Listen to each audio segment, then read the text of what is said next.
কবিতা আবৃত্তির আসর বসছে। সেখানে দর্শক নাই বললেই চলে, কয়েকজন বিচারক আছেন।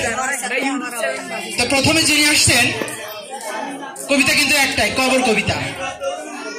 প্রথমে যিনি আসছেন সেটা হচ্ছে প্রফেশনাল আবৃত্তিকার, সেভাবে এসে আবৃত্তি করতেছে। কবর জসীমউদ্দিন, এইখানে তোর দাদির কবর, ডালিম গাছের তলে 30 বছর ভিজিয়ে রেখেছি 2 নয়নের জলে। এভাবে সে সুন্দর মার্কস নিয়ে চলে যায়।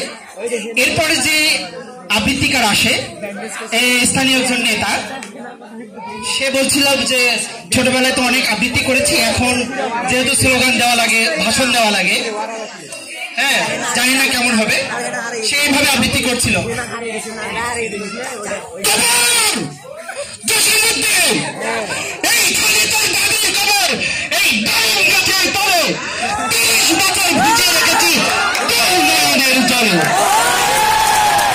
বিচারকরা তো সবাই পড়ে যাওয়ার মতো অবস্থা। এরপরে যে কবিতা আবৃত্তি করতে আসে তিনি হচ্ছে একটু বুড়ো মানুষ। হ্যাঁ, সে আসছে কবর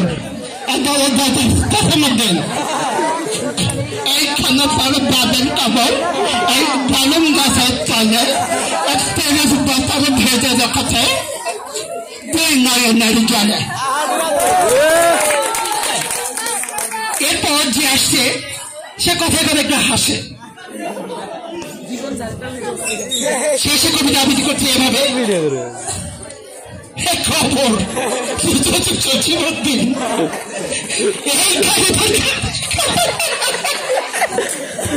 এই ডালিম গাছে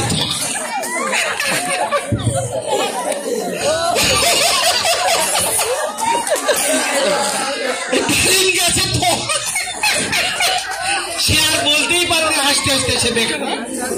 এরপর যে আসে সে হচ্ছে বিপরীত, অর্থাৎ সে একটু কান্দে, কথায় কথায় কান্নাকাটি করে। হ্যাঁ, সে এইভাবে কবিতা আবৃত্তি করছে।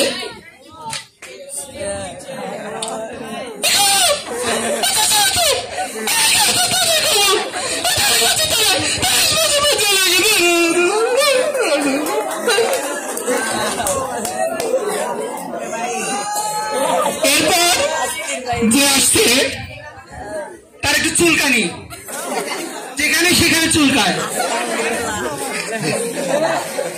সে এসে কবিতা আবৃত্তি করতেছে।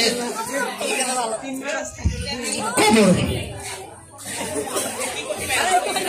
জসীমউদ্দিন, এইখানে তো তাদের খবর, এই ডালিম গাছের তলে 30 বছর ভিজিয়ে রেখেছি।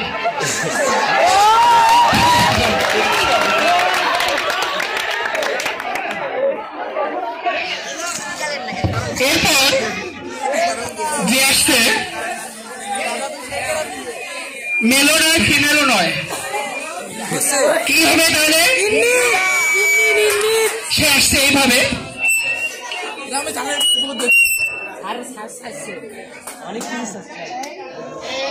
কবর রে কবর, কে দেখিস এখানে, কে দেখিস দুষ্টু ছেলে,